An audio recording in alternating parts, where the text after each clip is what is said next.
गुज़िश्ता 78 दिनों से गाजा में इजराइल का वहशियाना हमला लगातार जारी है।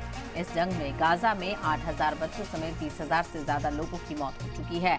इजराइल और हमास के दरमियान कैदियों और बंधकों की रिहाई के लिए 7 दिन की आरजी सीज़फायर हुई थी। मजीद बंधकों की रिहाई के लिए इजरायली हुकूमत ने हमास को एक नई पेशकश की है। इसके मुताबिक इजराइल ने 35 यरगमालियों की रिहाई के बदले में 1 हफ्ते के लिए गाजा पट्टी में जंग बंद करने की शर्त रखी है, जिसे हमास ने सिरे से खारिज कर दिया है। इसी बीच यूनाइटेड नेशन की सिक्योरिटी काउंसिल ने गाजा को बड़ी तादाद में इंसानी इमदाद की फराहमी तेज करने से मुतालिक एक नीम मुर्दो कोशिश की मंजूरी देते हुए मुहासरा ज़द इलाकों में जंग के खात्मे की कोशिश की जरूरत पर जोर दिया है। यूएन सिक्योरिटी काउंसिल में करारदाद की मंजूरी से पहले इजराइल ने फलस्तीनी इलाकों में अपनी जमीनी कार्रवाई का दायरा बढ़ाने का इशारा भी दिया है। मुत्तहिदा अरब अमारात की पेश करदा करारदाद को यूएन की सिक्योरिटी काउंसिल ने मंजूर कर लिया है, जिसमें रूस और अमेरिका ने वोटिंग में हिस्सा लेने से किनारा कर लिया। इस तजवीज में गाजा में जरूरतमंद फलस्तीनी आबादी तक फौरी तौर पर बाहिफाजत और बिना रुकावट इंसानी मदद पहुंचाने पर जोर दिया गया है।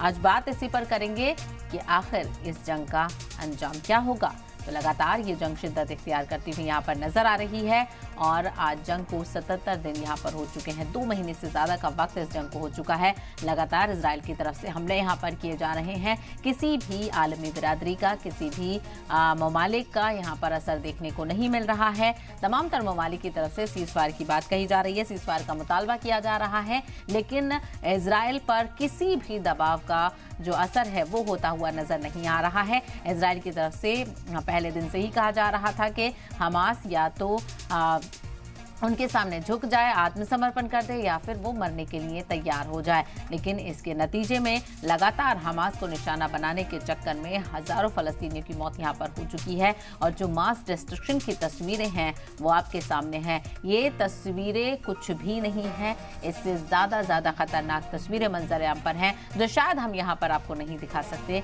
क्योंकि रूह कपा देने वाली तस्वीरें सामने आ रही हैं। बच्चे यहाँ पर बड़ी तादाद में, 8000 की तादाद में मासूम बच्चे, जिनका क्या कसूर था, जिनका सिर्फ गुनाह इतना था कि वो उस गाजा पट्टी में वहां पर रहते हैं। तो ऐसे में इस जंग का क्या मुस्तकबिल है और ये जंग आखिर कब खत्म होने का नाम लेगी, ये कहीं से भी कोई उम्मीद नजर नहीं आ रही है। आपको बताते चले कि ये कोई मामला पुराना नहीं है, इससे पहले भी माजी में भी इस तरह की जंग देखी गई है, जहां पर इजराइल की तरफ से हमले किए गए हैं, हमास ने इजराइल की तरफ हमले किए हैं। लेकिन ये जो मुद्दत है, इस बार जो जंग हो रही है वो काफी तवील है और जिस तरह से लगातार रद्द अमल देखने को मिल रहे हैं इजराइल और हमास की तरफ से, ऐसा लग रहा है कि किसी भी तरह से कोई झुकने के लिए तैयार नहीं है। यरगमालियों की रिहाई को लेकर हालांकि एक बार कतर की सालिसी में बातचीत हुई है, सीज़फायर हुआ भी, जिसको आगे भी बढ़ाया गया, कई हॉस्टेजेस को छोड़ा गया, लेकिन उसके बाद जमीनी ऑपरेशंस भी और लगातार रॉकेट भी इजराइल की तरफ से दागे जा रहे हैं। तो दूसरी तरफ दूसरे महाज पर भी इजराइल को यहाँ पर सामना करना पड़ रहा है। हिजबुल्लाह हो चाहे हूसी हो, उनकी तरफ से भी हमास का सपोर्ट करके इजराइल पर हमले किए जा रहे हैं। लेकिन इजराइल अपनी जो विजन है, अपना जो मकसद है हमास को खत्म करने का, उस पर बजिद है।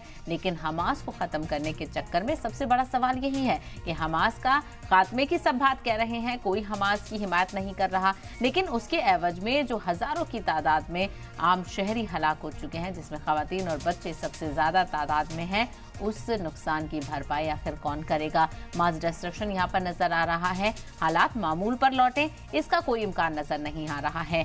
और इससे पहले इतना शदीद भूखमरी और बीमारी कभी भी गाजा पट्टी में नहीं देखी गई, जिस तरह से शदीद बहरान यहाँ पर देखने को मिल रहा है। तो दूसरी तरफ इजराइल लगातार हमले कर रहा है, लगातार कई वीडियोज मंजर-ए-आम पर डाले जा रहे हैं, कई दावे किए जा रहे हैं कि सुरंग का इंकशाफ कर लिया है और हमास के तमाम तर जंगजुओं को मार दिया है, लेकिन उसके नतीजे में जो मासूम लोगों की जान जा रही है उसका कोई भी एतराफ़ नहीं किया जा रहा है। और पहले दिन से ही अमेरिका भी यहाँ पर लगातार बना हुआ है।